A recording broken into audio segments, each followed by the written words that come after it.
not sure if I'm live or not yet. Right, now I'm live. Right, lads, lasses, people with glasses, and of course, all of those in between. My name, in case you don't already know, is Dexter, and welcome to tonight's low energy live stream. Thank you very much for joining us, as always. And I can see that we already have some people in the comments here.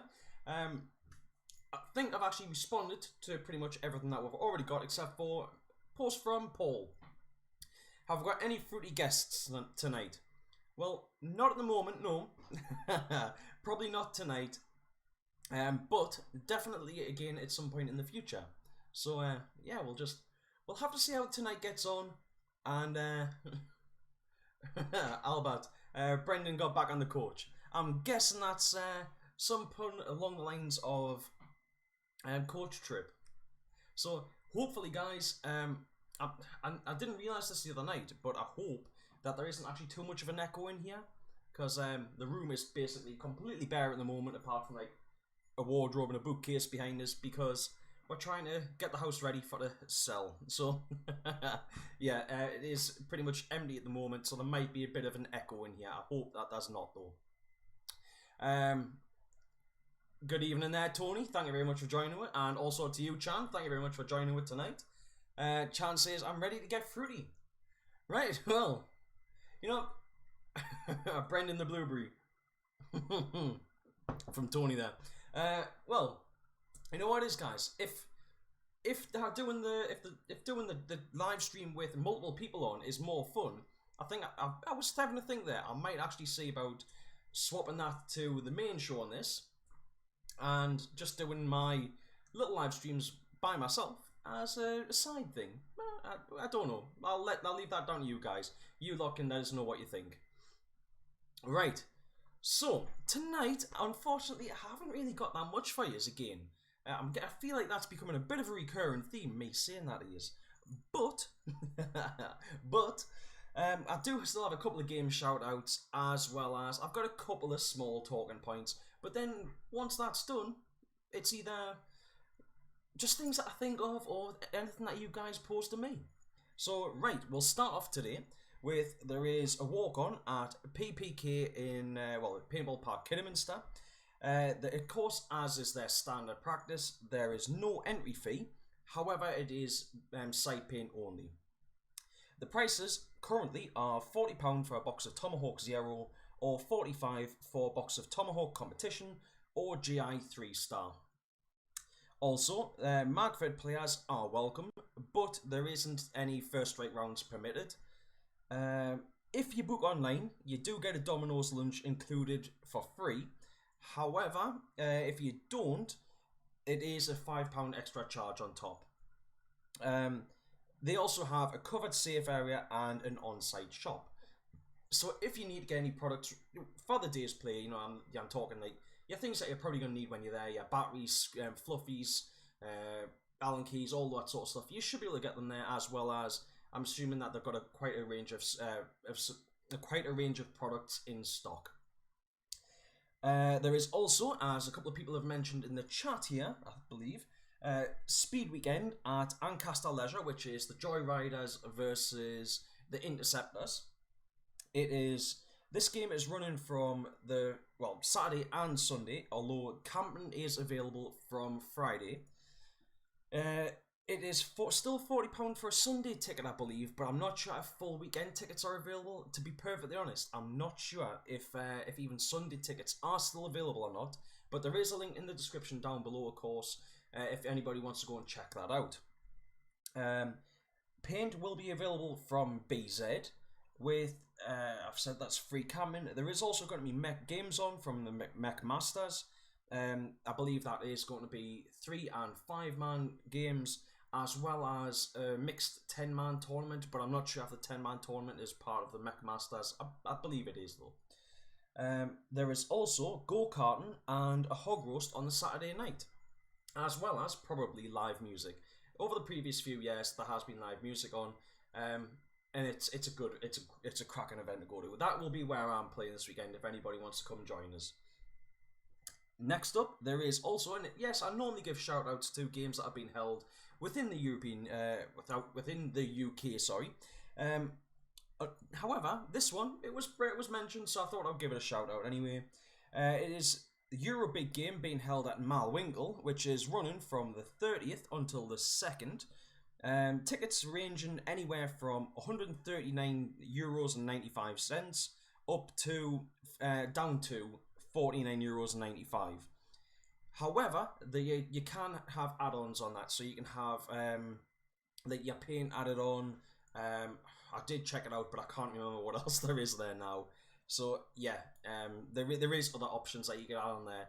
I believe that the highest end package, with all of the add-ons selected, boosted the fee up to, I believe it was around about €230. But that is the high end fee. You don't have to go for that. You can go for a much lower one. Apparently, because I've never been to a Euro Big Game, and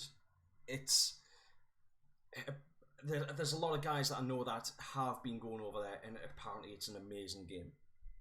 But from what I could find, it has a huge game zone, which features tanks and Soviet era installations, as well as this year apparently there will be tank rides on offer. They're predicting up to 2,000 players, and the game has been going for 23 years. So I think that again is probably one of the longest running, if not the longest running game in Europe at the moment. It's definitely one to check out. There's plenty of videos online if people want to go and have a look at those. I think there was one that came out a few years ago now, which it looks amazing. It really got me wanting to go and play, but I've just never got the money. Right, so we'll move over from that page. And what is anybody saying anything here? Albert, Pump Fury needs to put a team in for speed on the Saturday. Well, I think that could be done. I definitely think it could be done. Yes, Colin. From a blueberry on Monday to a carrot today. Well, I was kind of born to fill the role, wasn't I? Albert, tickets are available for both days, but in limited numbers. Right, thank you very much for that, Albert. That'll be for the Speed Weekend shout out. And from Colin, Euro Big Game is an epic weekend. As I've been told by numerous people, mate, that is the case. Yeah, I know that there's a lot of guys go over there and they play with Northern Alliance. You know, some of the Scottish Warriors were going over there. There's other guys that go over there as well. I believe even the Reaper goes over as well, and he plays over there, and you know, obviously does a write up and everything. And it's one that I am definitely going to have to go to at some point. But obviously this year it's a bit late now.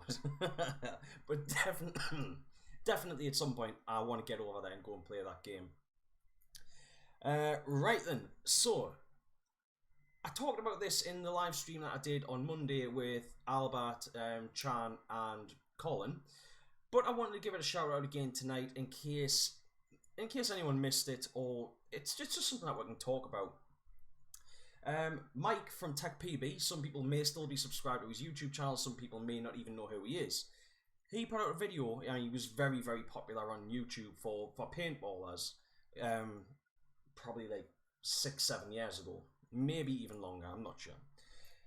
But he put out a video on his YouTube channel just the other day about how to grow paintball, and I think this is one that is definitely something that is worth considering, especially if you are a player that's got a bit of experience. You know, you've been around for a while, and you know, generally players that have been around for a while will have a good stock of equipment and spares and things like that. Getting a player, the video that he put up was how to grow the sport, and I think it's a very, very simple thing to do, and it's just what he suggested was carry a box with extra O-rings, lube, maybe some gun oil, spare batteries, things like that.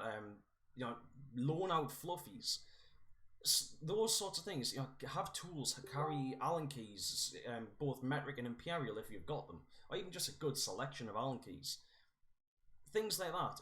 You know, if you know a bit about equipment, when you see a kid struggling on a field, that gun's maybe spiking all over the place and they don't know what they're doing, or they don't know how to adjust the velocity, if you do, go over and give those guys go and give them a hand, help them out, because you helping that player out might turn what is potentially turned into a bad day into a great day.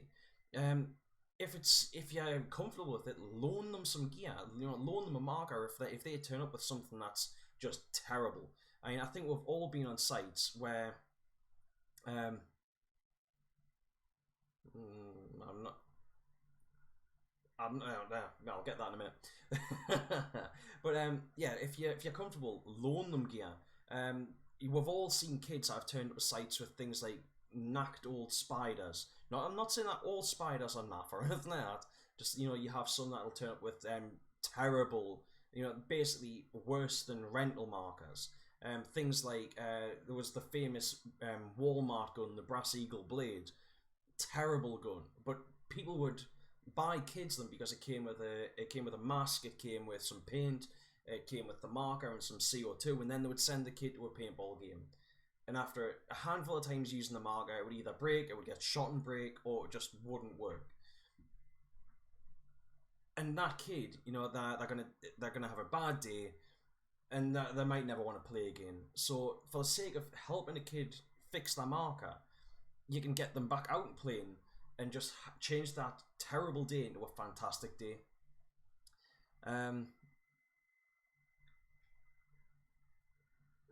Right, I'll go into the comments here.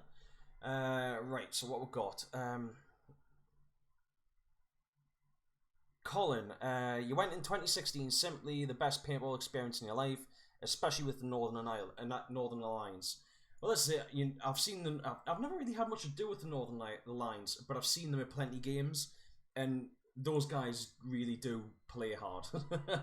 They play hard and they party hard, and if you're going to a game with them, what more can you want from that? Colin, I know stuff. Sorry, not Colin.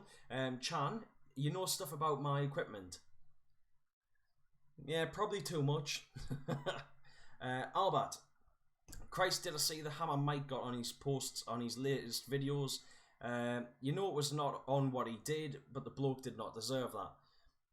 This is it. It's a lot of what I don't want to get too much into it because I don't know all of the details, and I don't think it's right to just talk shit about somebody unless they've done something wrong to me.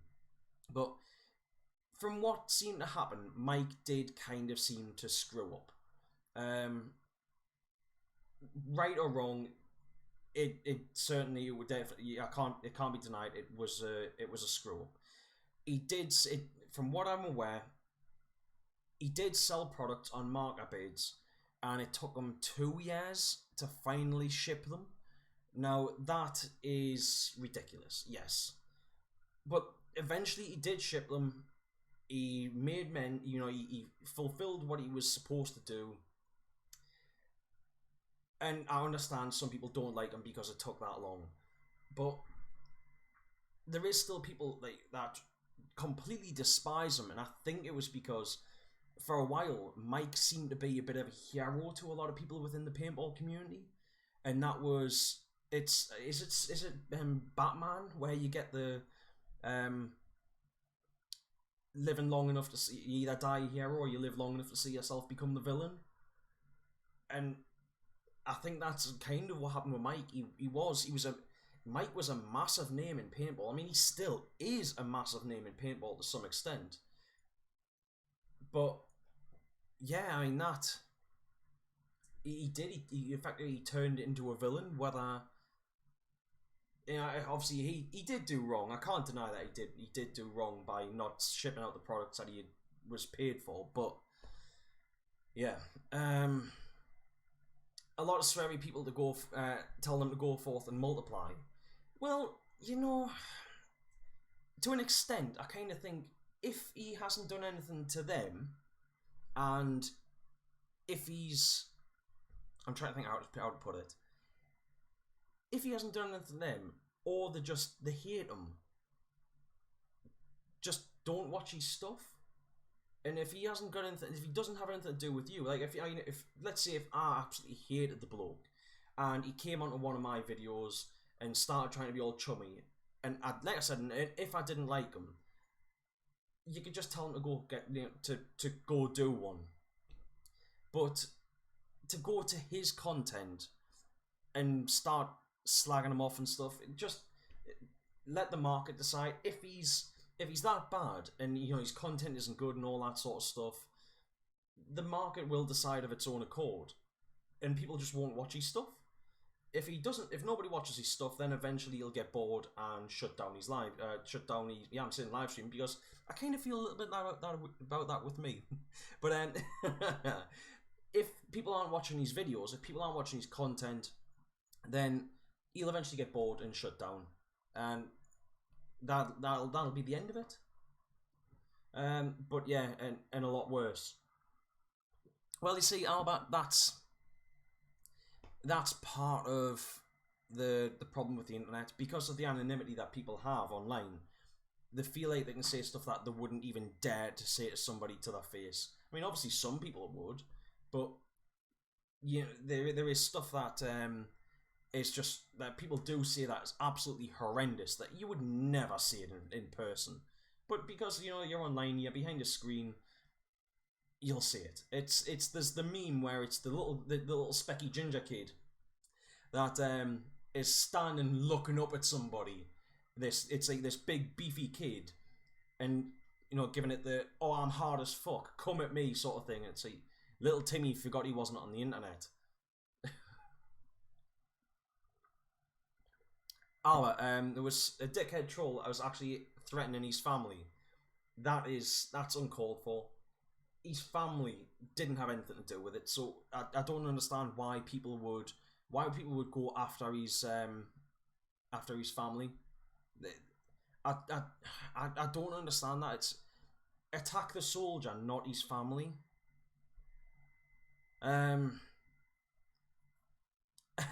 Colin, short fat Tormund is on one now. Yeah. I'm going off on a little bit of a rant. If that happens, it would be a shame. You used to like his videos. Well, that's it. I mean, Albert, as long as he doesn't shut down his channel, his old videos will still be there. I mean, he did put out some fantastic content, stuff like the Autococker Show of Death. I mean, when I was first getting into autocockers, that massively helped me. But it was all stuff that was away from YouTube that seemed to get him screwed over. And whether you like the idea of the marker bid site or not, nobody was really forced to buy anything on it. Everybody went into marker bids knowing that it was like a penny bid site.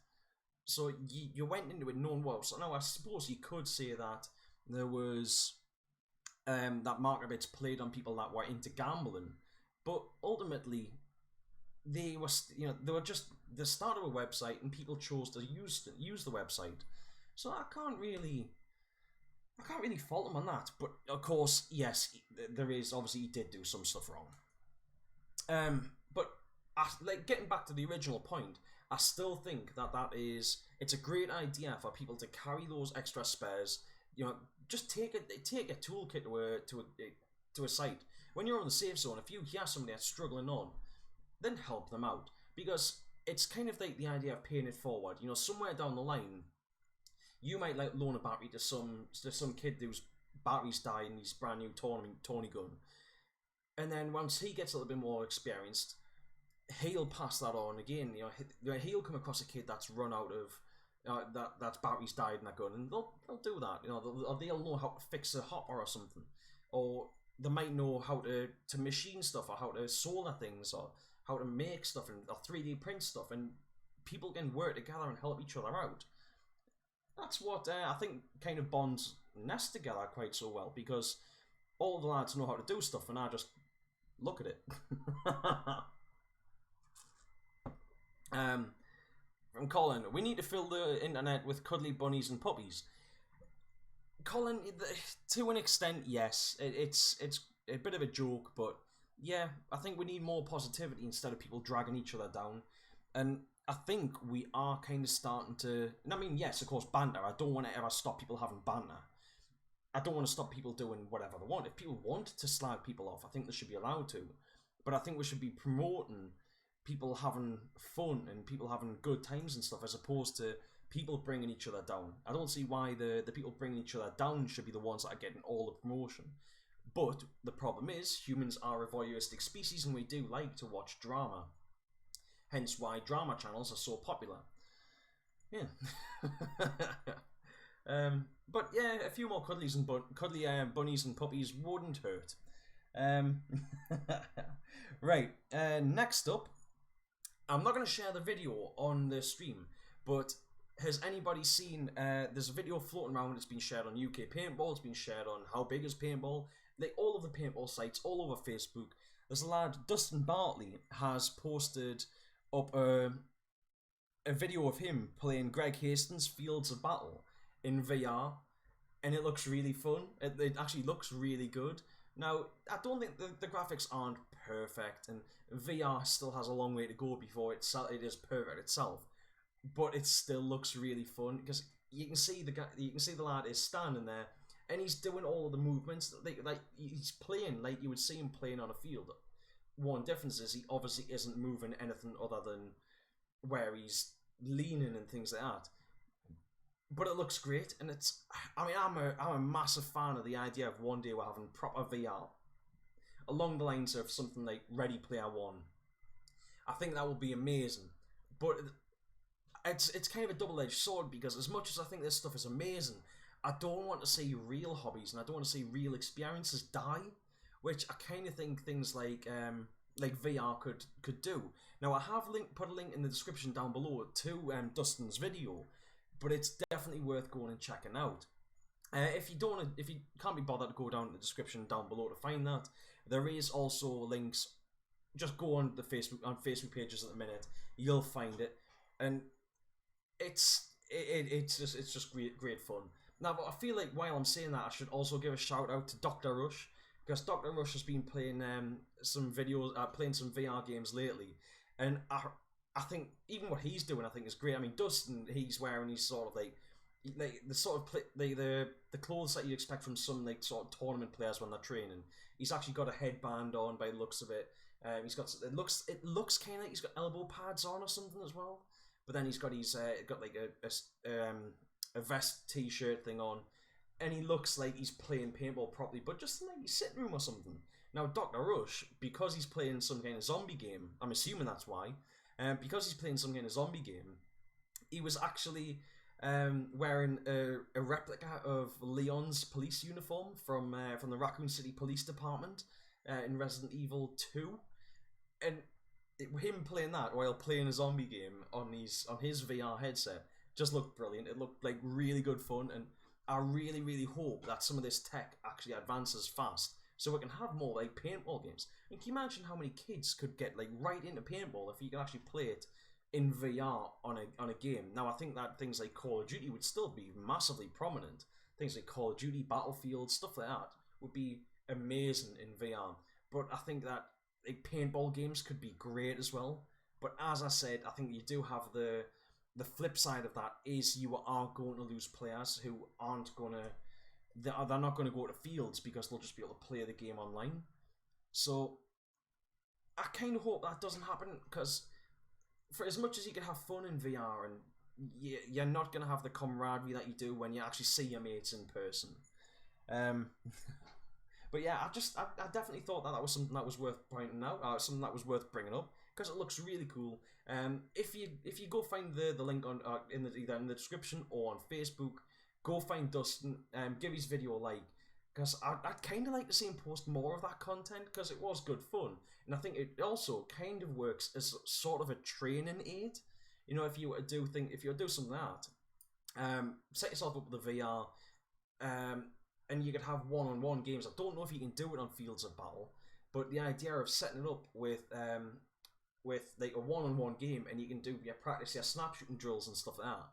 Now, I think you would probably have to, if you wanted to do it as proper training, you'd probably have to do something along the lines of playing with an actual marker in your hands as well, or something along the lines of a realistic like a cutout or something, so that you had the right feel of something there, possibly weight it up, do something like that, and I think that could be really good.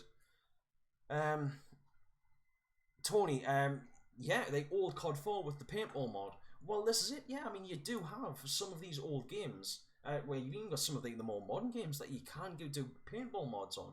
Like and alright, I don't think it would be very good as a training aid, but I believe you can actually play paintball in Minecraft, which I think, I think the fact that some games even have paintball options in them could be something that would draw new players in, because they're going to see, well, I've been playing this in the game, I reckon I can play reasonably well in real life. I think that could draw people in. But yeah, I'm definitely the idea of playing stuff like COD 4 with paintball mods on, it would be really cool. Albert, you missed some YouTube who don't post anymore. Borg, and yes, there is. As you said, you know why there is. There's obviously a obvious reason as to why Borg isn't making videos anymore. Cockapunk, Mike Tech PB, Kitty Wandle, the Unknown Soldiers. I'm trying to think if there was who else there was, because Girl Paintballer. Girl Paintballer was like she shot up out of nowhere and was getting really popular, and then just disappeared. It's kind of the same with Unknown Soldiers. They shot up out of nowhere, became massively popular within the space of like a season of what was it, NPPL that they played. They did their second season, which I don't think they ever finished, and then just ended. I think it was either the second or third season that the other Unknown Soldiers just disappeared. You can still find the videos on YouTube, but they are very poor quality on YouTube, because obviously at the time that they were made, they didn't have the quality that we do now. But there used to be high def versions on their website, but their website isn't even active anymore. And the fact that the Unknown Soldiers just completely dropped off the radar has always bothered me. I mean, a lot of these guys just dropping off just disappearing bothered me in general. Just, I really enjoyed watching these guys. They were the kind of the people that, I mean, you've still got Wolf. You've got Wolf, who's still going from that kind of era. I'm saying era as if it was years and years and years ago. But you've got Alabaster Slim, Hidden Hedgehog, Nightmare PB. I think I would kind of say that the Command Bros are kind of up and coming, but those guys are still kind of going, and there is a few more, obviously, like Artwood as well, and Gaffs, but there's a few of those guys that are still kind of up and coming, but I mean, I can't really say Alabaster Slim's up and coming or the Hidden Hedgehog, but the Hidden Hedgehog and Alabaster Slim, they kind of seem like they're the leaders, they're the ringleaders, they're the guys that are doing really, really well. But everyone else is kind of pushing up, following them. And Wolf is the only guy that I really think of that's still kind of around from back when everyone else used to make videos. That's still kind of going strong. And I know some people like him, some people don't like him. But that's the same with anybody. But it's I guess it's just a lot of people move on, and paintballers, paintball in general, the general burnout rate, I believe, for paintballers is anywhere, but I think it's 3 to 5 years is when the majority of paintballers actually stop playing. I might have that slightly wrong, but I know it's at least 3 years in most regards. So if you've been playing paintball for longer than 5 years, chances are you're going to be around for years and years to come. If you're only just heading up towards your first, second, third year, this could be the point where you're possibly going to leave. Now, that's not what I want to see, and I think that we need to, as a community, try and come together and see if there's something that we can do to try and change that. But I don't know what, and that's why I like having these conversations with you guys. It's because I want to try and I want to come together and see if we can suggest things that might help promote paintball on. Now, we know that we can't drop paint prices because paint is probably the cheapest it's been, and once you count for inflation and everything, paint is probably the cheapest it's been in years. When you take in for like events, well, events still need to sell tickets, so some events I think probably could drop their prices, but other events, they're probably where they need to be to survive as is. So we can't really drop paint prices either. So what are the other options? And the only one that I can kind of think of at the minute is try and promote paintball to new people and new players, and show them that it doesn't have to cost an arm and a leg to go and play. You know, paintball doesn't have to cost what a rental day costs. Now, a rental day definitely should always be an option, because rental players are rental players are the backbone of the paintball community. Without rental players, paintball is gone. Or at least paintball will become a hell of a lot more expensive anyway. But is there anything else that we can do? Can we promote paintball to those players who tried as a walk-on, or tried as a rental, kind of enjoyed it, but then go, hang on, it's a bit expensive this. What can we do to get those people to come back? Is it as simple as just tell them, look, this is actually the situation. Paintball isn't as expensive as you think it is. So I think there's a guy that I work with who plays airsoft, and I've referenced him a lot of times in the live stream, where the reason he went over and played airsoft initially was because of the cost of playing rental paintball. He didn't know that there was more to the paintball community than just rental days. Now, if walk-on sites were to put down let people know in advance that there is also the option of walk-ons available, you know, could sites put up posters or banners or something letting people know that, look, this is rental fees and then walk-on fees? Would that possibly help? You know, if you put that up pride of place in, you know, this is your cost for a rental day, this is your cost for a walk-on day, do you think it would make any difference? Do you think that would make people think, well, why is that cheaper? And then you can go, oh, well, it's because walk-on players are people that turn up with their own equipment and do this and that and blah, blah, blah. Is that something that would put people off, or is it something that would help draw people in? Because if little Timmy's mum sees 40 quid versus 120 and goes, oh, well, hang on, he really enjoyed this, and I like getting him out the house for a day so I can spend some time with Papa Bear, then maybe I'll drop 40 quid once a month just so that I can have a day to myself. That's something that may happen. And then it's also something that, you know, you get those kids once they get a little bit older that go, well, 40 quid's not that bad. I mean, that's a night out on the drink. I can go and shoot people and have fun and be healthy, as opposed to spending money going out and getting unhealthy. Right, let's go back to the comments here and see what people are saying. I think I've ranted on for long enough there. Martello, welcome to the live stream, Martello. You just don't play Paintball War. That game wasn't. Oh, just don't play Paintball War. That game wasn't great. Yeah, I watched the live stream, mate. That didn't appear to be such a good game. Yeah, it was. For me, it was the fact that even when you were walking around and you didn't have any equipment with you, your hands were still kind of like that. You're walking around like a T-Rex or something. That was like the most, and even then I could kind of understand it, because you're going to pick up the gear eventually, aren't you? But it was the fact that your left arm looked like it had a kink in it around about here. It was weird. The game didn't seem to be the best.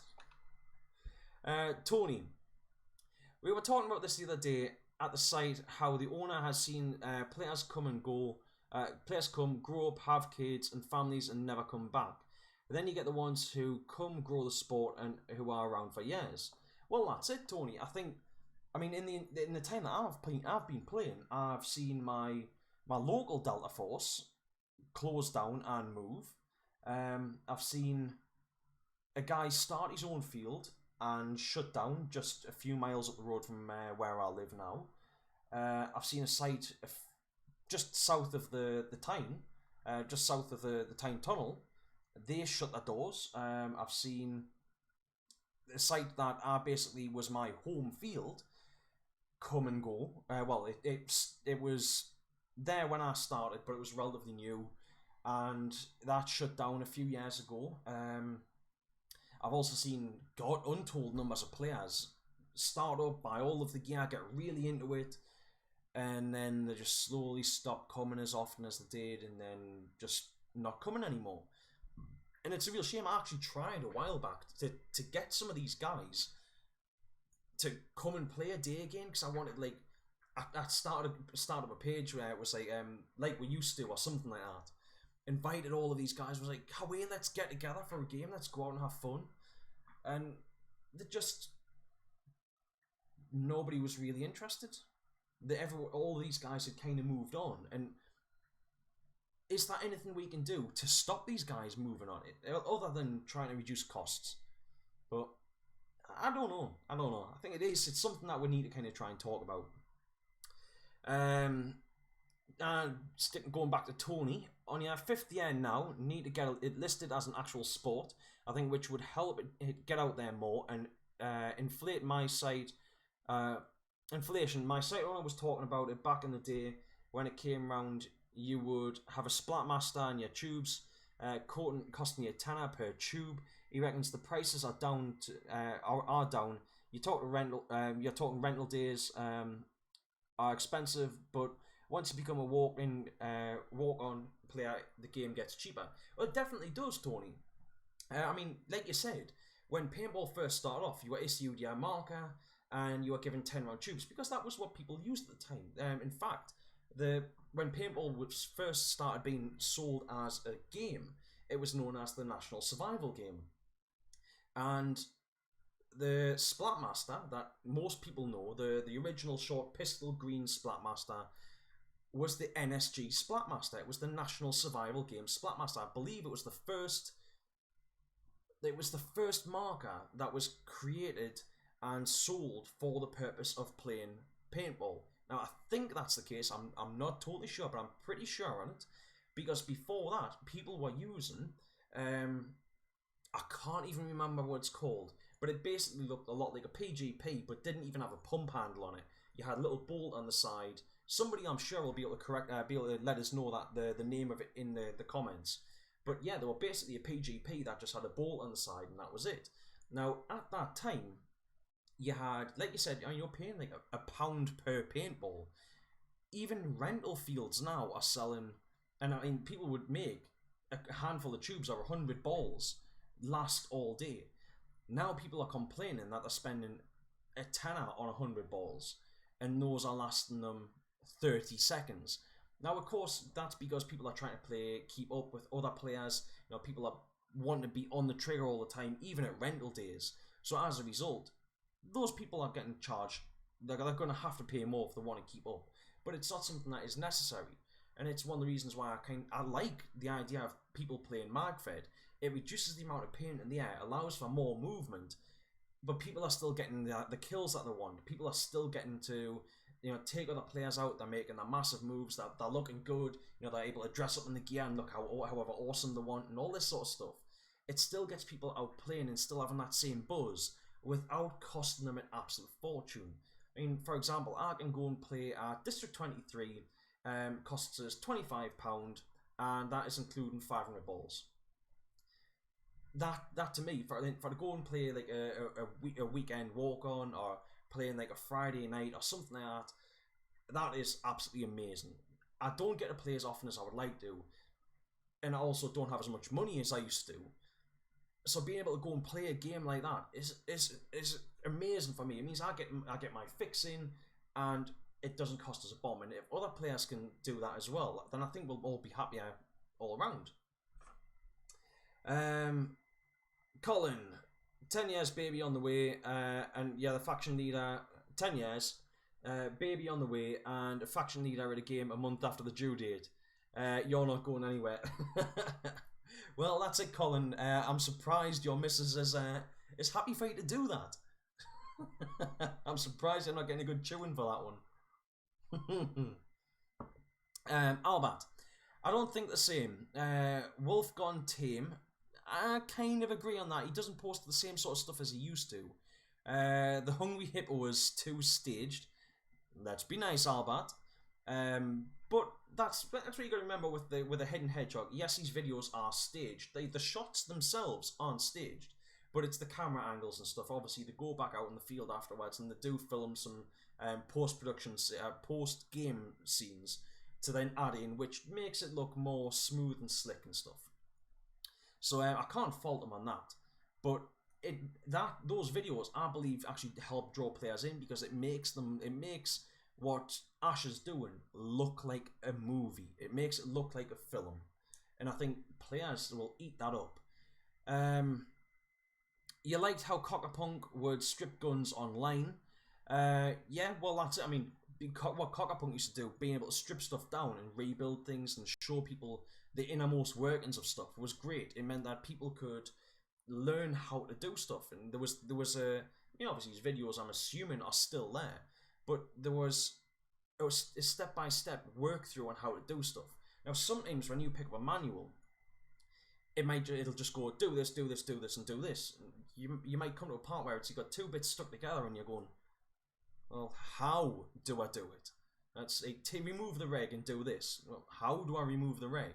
So you'd have, with videos, you obviously have a visual representation of you just going, you know, cranking it apart, or right, you get two bits of two tools and some rubber or whatever, and you do this and you do that and blah blah blah. And I think there's a lot of people like to have visual representations of stuff, and I don't think there is actually many people that are doing things like disassembly videos anymore, or rebuild things, and it's something that I'm kind of looking to do, but at the minute, because I'm focusing on doing live shows, I have a very small amount of space here available to myself where I can actually work. In fact, I'm gonna flip over to OBS so I can actually see a real-time representation of what I'm doing here, and I will actually show you like how much space I have available on my desk. So this is my desk here, and that's the space that I have available, and that is why I haven't done any sort of tech videos for so long, because quite frankly I would have to try and do everything in like this little space here, which when I've got my microphone in front of us, I don't really have that much room to work with. So as I said earlier on in the live stream, you don't want to be looking at my crotch there. As I mentioned earlier on in the stream, I think it was near the beginning. I think something was mentioned. I think I mentioned something about the fact that I am looking to move over the next few months. I'm hoping to. Now, if that plans out, I'm hoping I'm going to actually have a bit more space and I'll actually be able to do some tech videos again. But I can't promise anything. So, yeah, I wouldn't hold your breath for me doing that. But I kind of hope I will be able to. But even then, I'm not saying that I'm going to be anywhere near the standard of what Cockapunk was. And I think it was it Greg? But anyway, Cockapunk was amazing when it came to his knowledge. He was really switched on. He knew what he was doing. Albert, thank you very much. The Nelson 007. That was the basically the first marker that was created for playing. Well, that was the first marker that was used for playing paintball. Right, so I was at Albert's comments, but and Borg made some. According to Albert, Borg made some amazing homemade gear.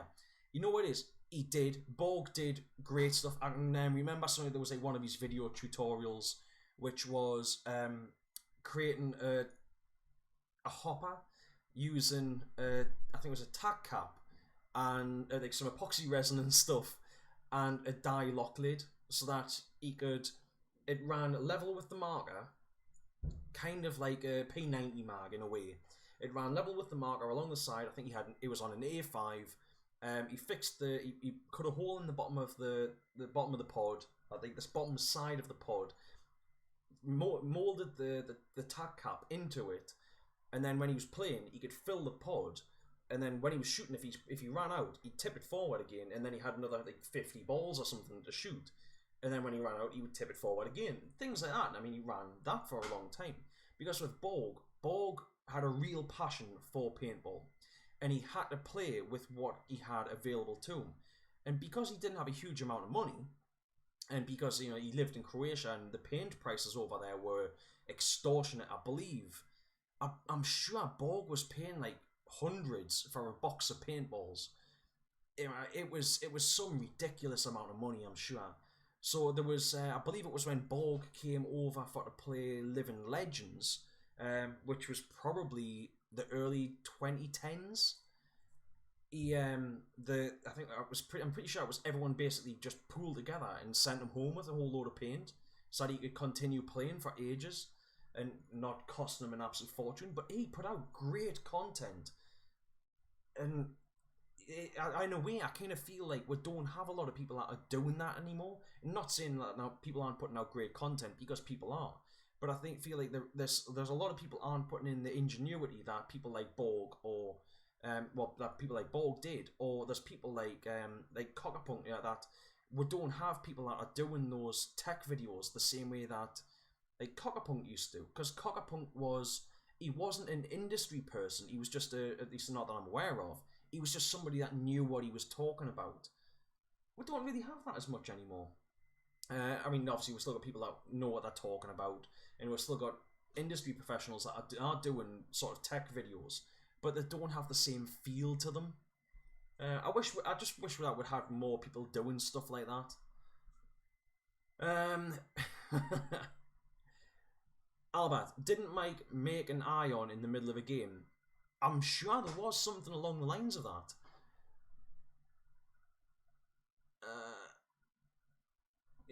I'm pretty sure there was a video like that. He either built one or he actually just repaired one or something on field, which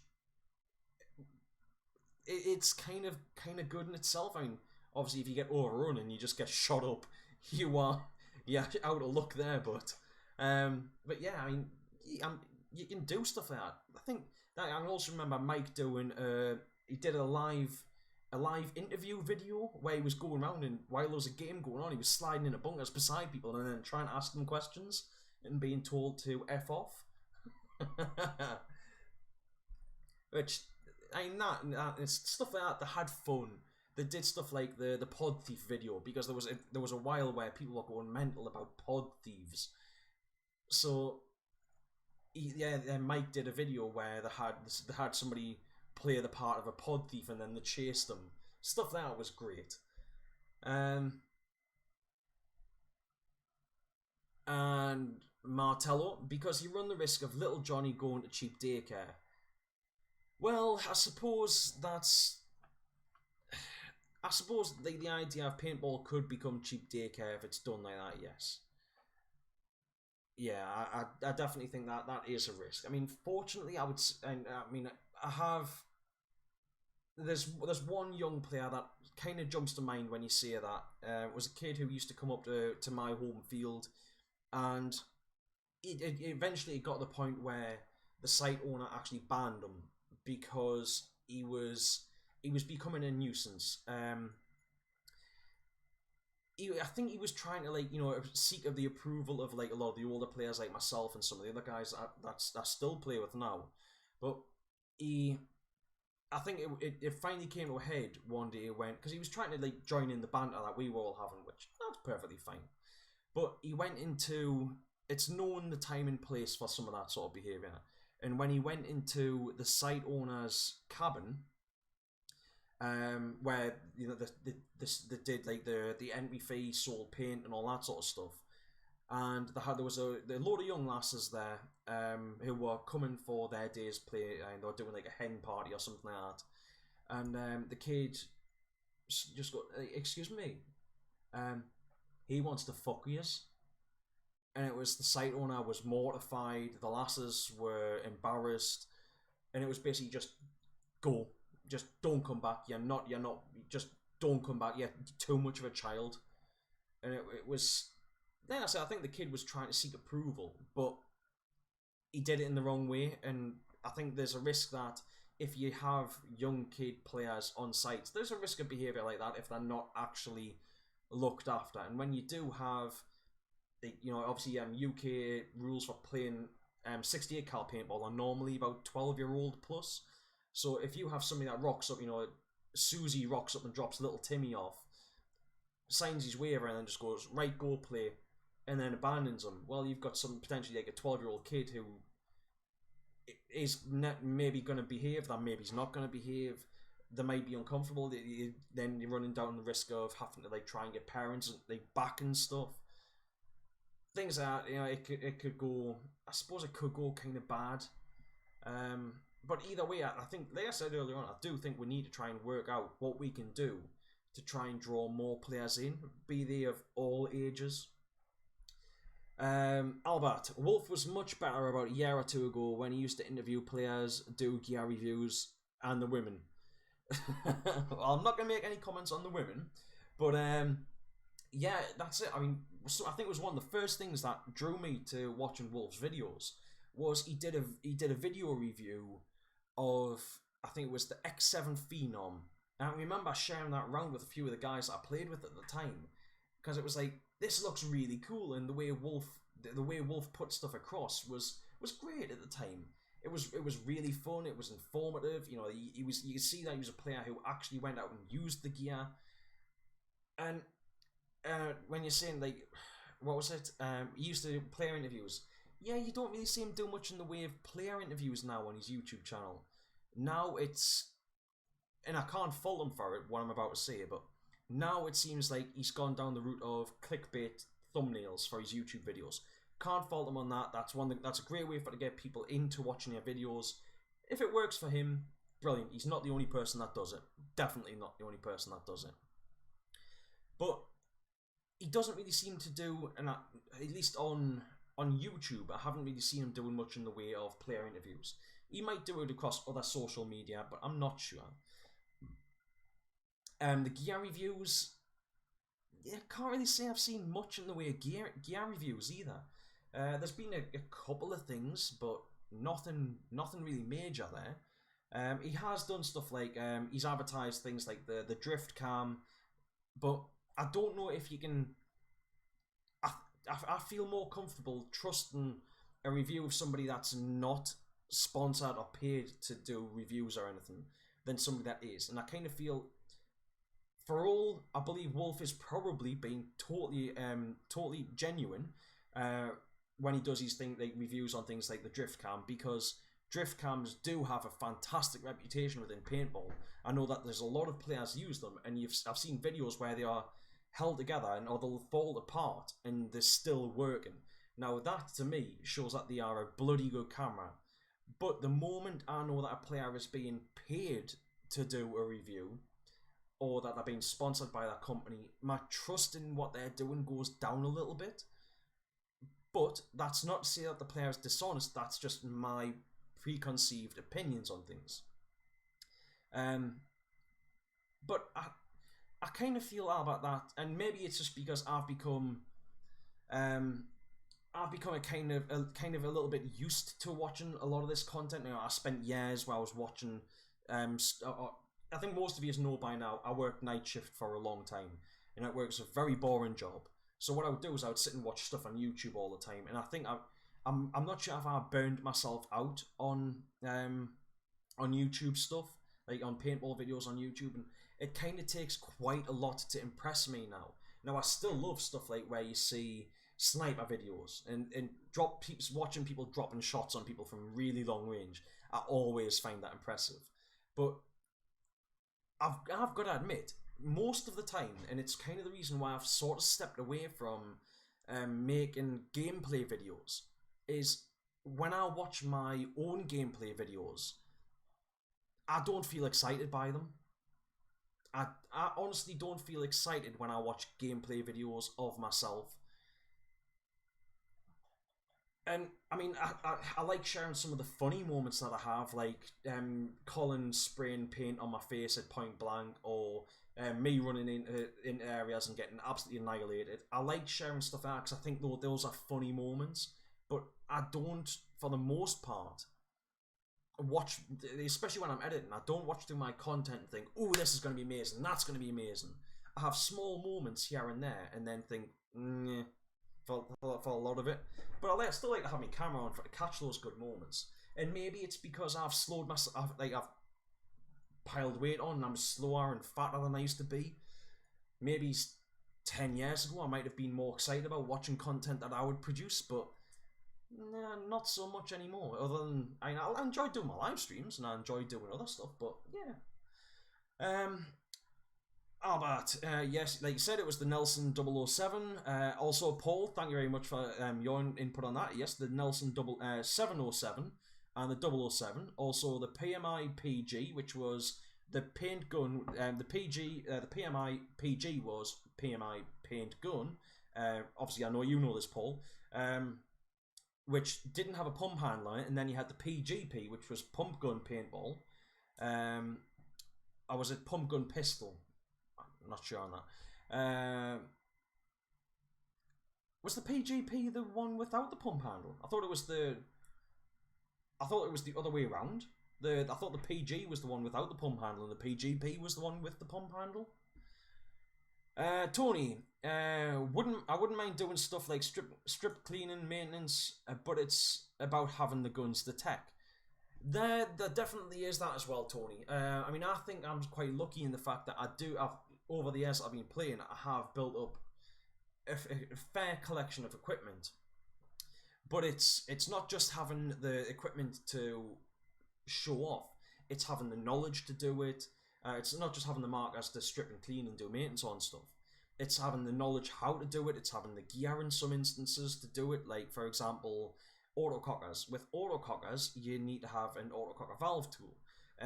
For Sheridans, you need to have a Sheridan valve tool. Which sometimes they are close enough that you can actually use an autococker valve tool on a Sheridan. But you do run the risk of stripping the threads that lock the valve in on the Sheridan. So you are supposed to have a Sheridan valve tool as well, which they almost look the same, but just slightly different.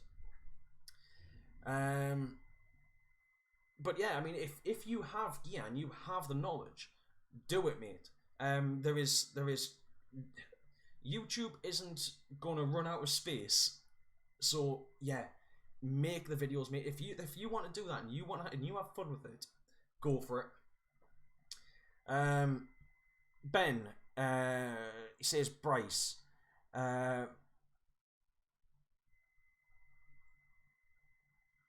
And Tony was responding to that. Hasn't he started posting again, Mike, that is?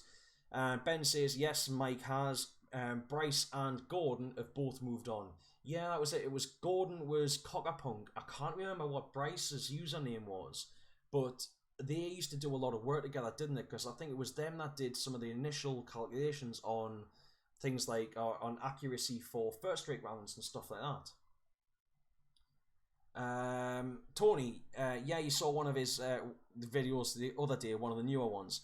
Well, that was probably it was probably the how to get new players in, or I think there has been a couple more videos that Mike's been putting out, which I don't know if Mike's planning on making a proper comeback or if he's just uploading the odd video, because it seems like he's starting to actually play a bit again. So if he's starting to play again a bit and people are liking the content that he's uploading, I'll say power to him.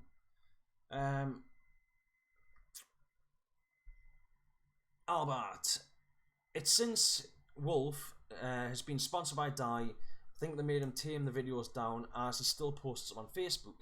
I know what you mean, Albert, but surely you would think if he's had to tame things down for YouTube, you would kind of expect that he would have had to tame things down for Facebook. I mean, it could be, it might also not be. I don't know. Albert, PGP is pump gun pistol, and that's the one with the pump handle. Yeah, I thought so, but I know that before that, like I was saying earlier on, you had things like the Nelson. Was it Nelson or Nell Spot 007?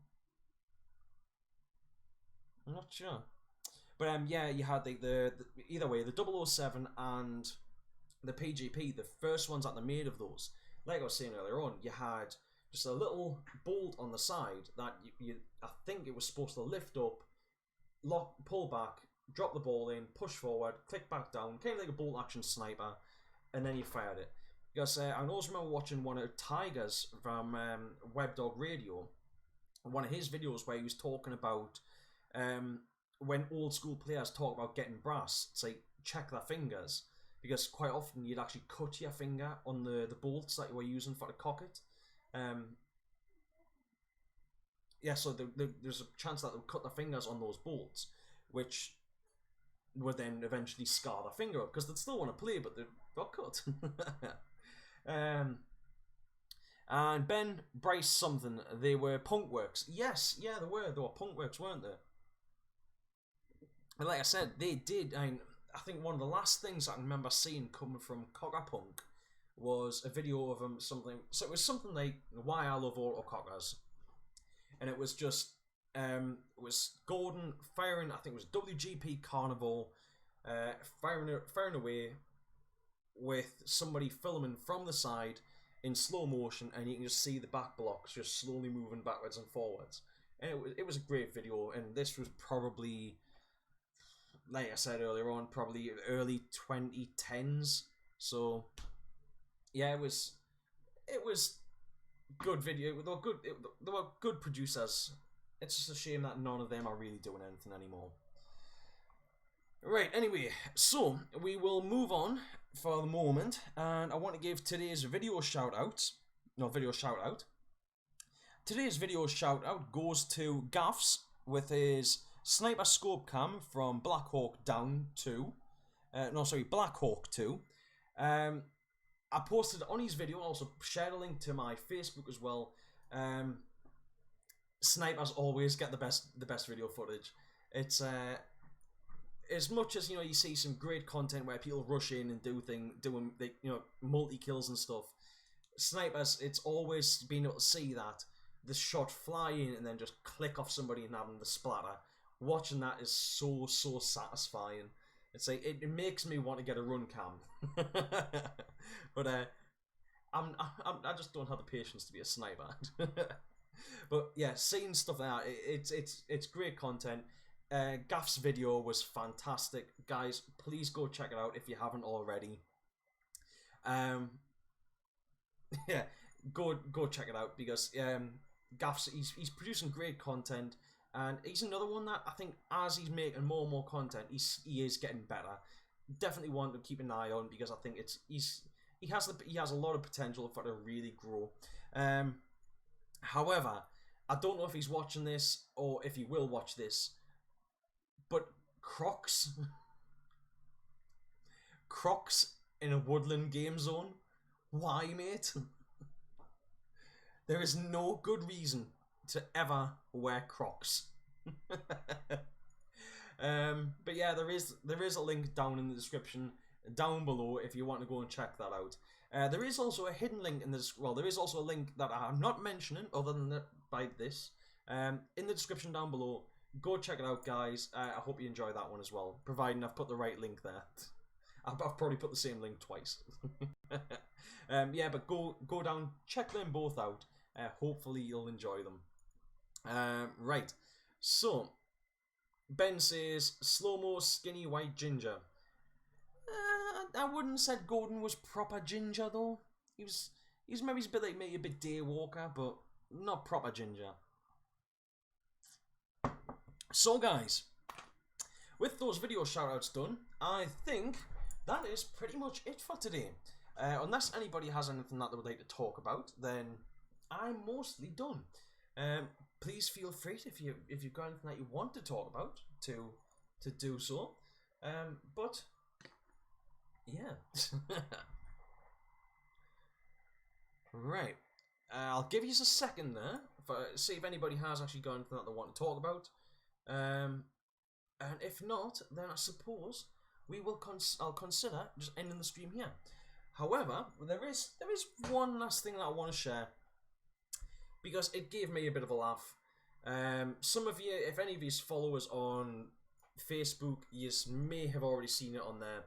But I recently got my hands on some of the pictures from the Paintball magazine on like from the North versus South event that I attended earlier this month, and I kind of mashed these together because I thought it was a great little video. It was a great little series of pictures.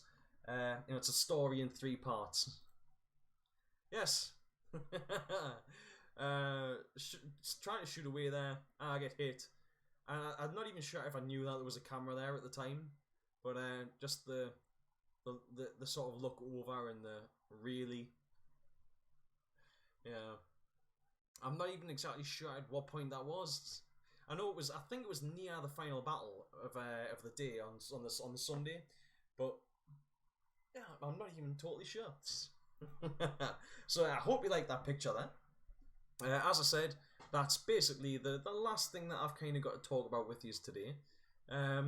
So yes, we'll drop in here. Nope, nobody has commented. Well, I'll give this a little bit longer because I realise that this is actually a little bit behind. Hello there, new viewer. Thank you very much for dropping in. I can see that somebody else just dropped in there.